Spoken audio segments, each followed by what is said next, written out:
to the top flight as a success. And they've had to withstand a few collisions along the way, but ultimately they've managed to come through pretty much unscathed. Atalanta preserved their Serie A status and still have the second leg of the Italian Cup final to look forward to.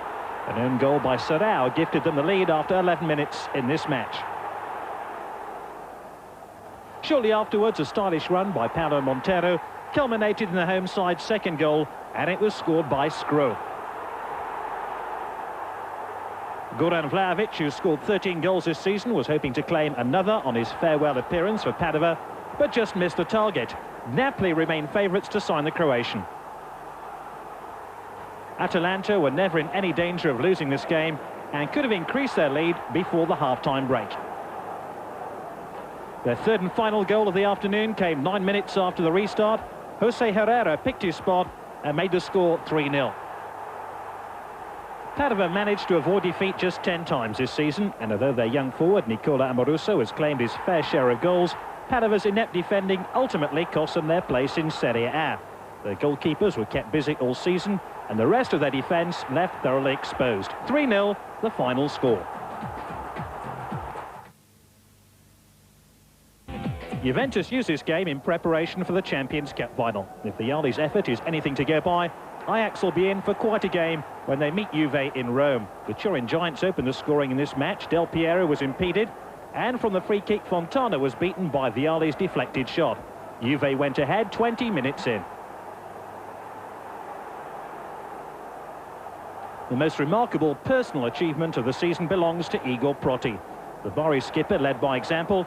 It's a pity his inspiration failed to rub off on some of his colleagues. It's not just the quantity of goals Proti scored this season, but the quality of them which caught the eye.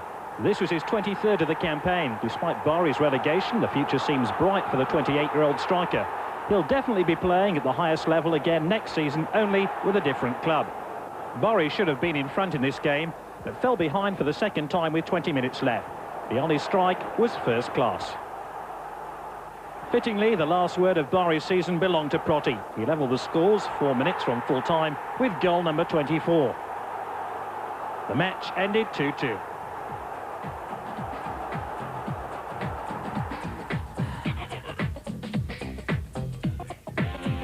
The early signs in this fixture were hardly encouraging for Parma, who needed a point to secure a UEFA Cup place. The defenders seemed nervous and tentative, and Parma were fortunate not to go too down early on. Dario Silva and Puchedu both went close. Cagliari eventually took the lead 4 minutes before the interval. Nestor Sensini unwittingly scored an own goal. Villa's downward header bounced off the Argentinian international, and Bucci was beaten.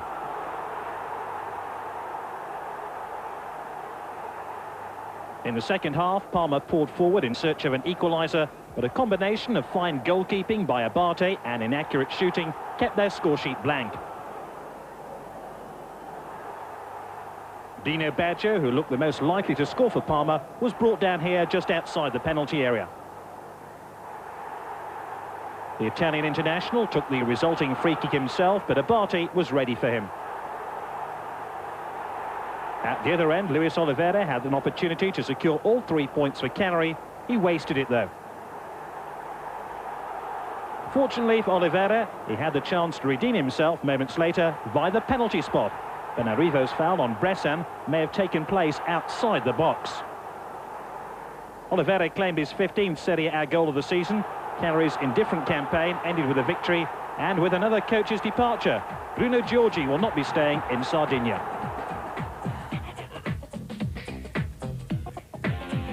Having already celebrated their 15th Scudetto, Milan were given quite a send-off in their last game of the season, as was Fabio Capello. Futre even made a rare appearance. In his final game in charge, Capello was treated to his biggest home win in Serie A since taking over at the San Siro 5 years ago. It was an emotional day for the man who steered the Rossoneri to 4 league titles in that period. Milan took the lead with a game just 6 minutes old. Weah's effort went in off De Agostini. Still, Cremonese drew level midway through the first half. Following Maspero's free kick, Floriancic headed in the rebound. Milan could count themselves lucky not to be behind at the break. Maspero, usually so lethal on his left side, miscued from close range. Cremonese were overwhelmed in the second half. Weah scored Milan's second on the hour mark. 2 minutes later, Albertini saw his powerful effort go in off Jean de Badji as Cremonese went to pieces. After 67 minutes, Milan went 4-1 ahead. Panucci got his name on the scoresheet for the 5th time this season. Tassotti received a standing ovation on his last appearance before joining the coaching staff after 16 seasons in a Milan jersey. There was still plenty left in the game for the home fans to applaud, such as Milan's 5th goal, scored by Di Canio. That was the first of 3 strikes in as many minutes. The goal which made the score 6-1 belonged to Boban. And finally, goal number 7, set up by Baggio, finished off by Di Canio. It was a fitting end to 5 glorious years for Fabio Capello. It remains to be seen how much Milan will miss him.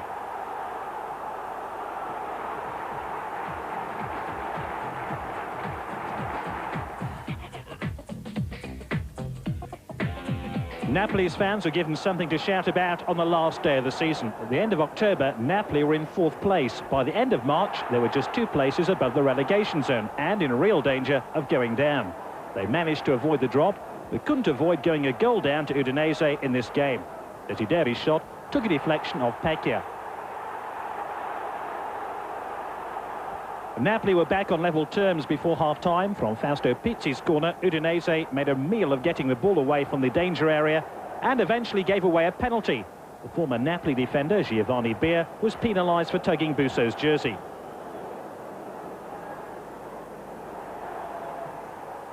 Pizzi scored for only the 3rd time this season.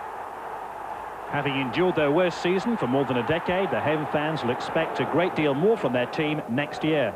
But then the days when Maradona inspired Napoli to major honours seem a lifetime ago. It seems a lifetime ago since we've seen Politano do this. The volatile defender showed there is another side to his game and another side to his shirt too.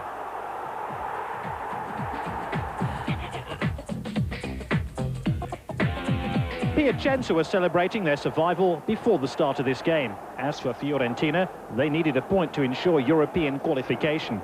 Ranieri's side were always in control, but for Taibbi in Piacenza's goal, Battistuta would have claimed his 20th Serie A goal of the season.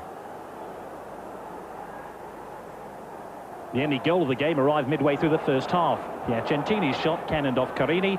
Taibbi could do little to keep the ball out. Piacentini's only ever scored once in Serie A, and sadly for him, this one will go down as an own goal. Of course, Fiorentina still have another game to go before ending their season, and that's the return leg of the Italian Cup final away to Atalanta. Perhaps it wasn't too surprising then to find this match turned out to be a low-key affair. After all, Piacenza had reached their target. Avoiding the drop is like winning the Scudetto for a club like Piacenza, said their coach, Luigi Cagni.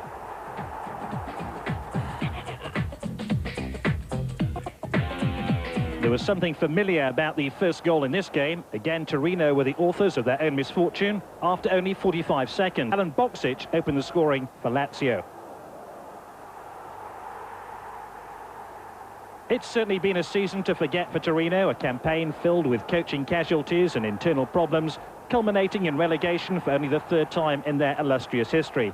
This incident culminated in Marchigiani's early exit from the game with a dislocated finger. He was replaced by Orsi. Lazio went 2-0 ahead inside the first 10 minutes. Torino invited Lazio into their half, and the side from the capital took full advantage. Signori scored for the 24th time in Serie A this season.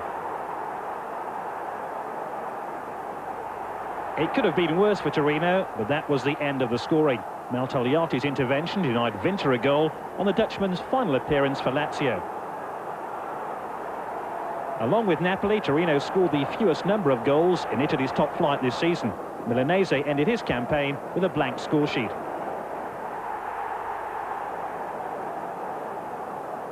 Torino were merely playing for pride and fielded a host of youngsters as they look to the future, which they hope will hold far happier times.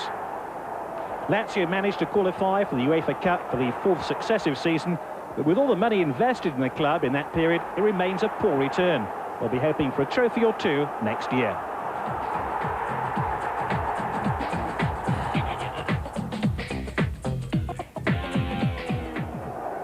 Enrique Chiesa was seeking to end his outstanding season with a WK34 title. Try as he might, the Sampdoria striker failed to add to the 22 goals he's already scored.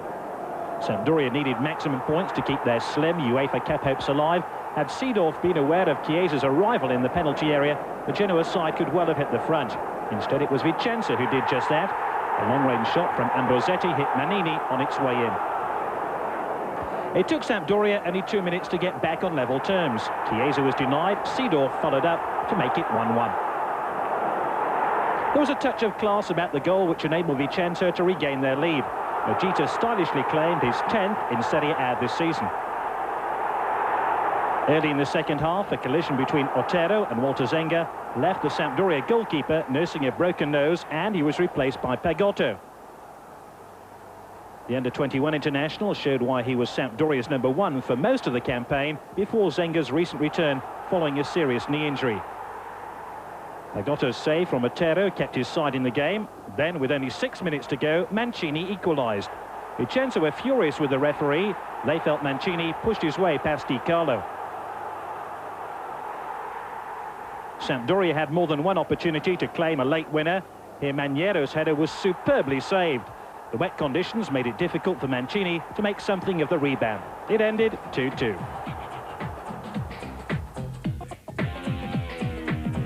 The way things currently stand, Juventus, Lazio and Fiorentina are in the UEFA Cup. Roma and Parma play off for the one remaining European place.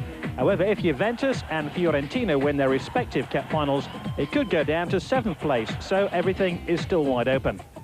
At the other end, confirmation that Bari, Torino, Cremonese and Padova will be playing in Serie B next season. Piacenza ended their campaign 1 place above the relegation zone, thus preserving their top-flight status for the very first time. And for the first time in 23 years, the Serie A season ends with more than one player at the top of the scorers charts.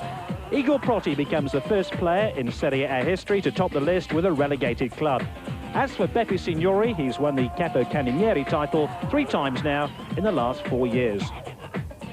And we leave you with the team of the year in Italy in season 95-96, the year when Milan claimed their 4th Scudetto in 5 years and said goodbye to their outstanding coach, Fabio Capello.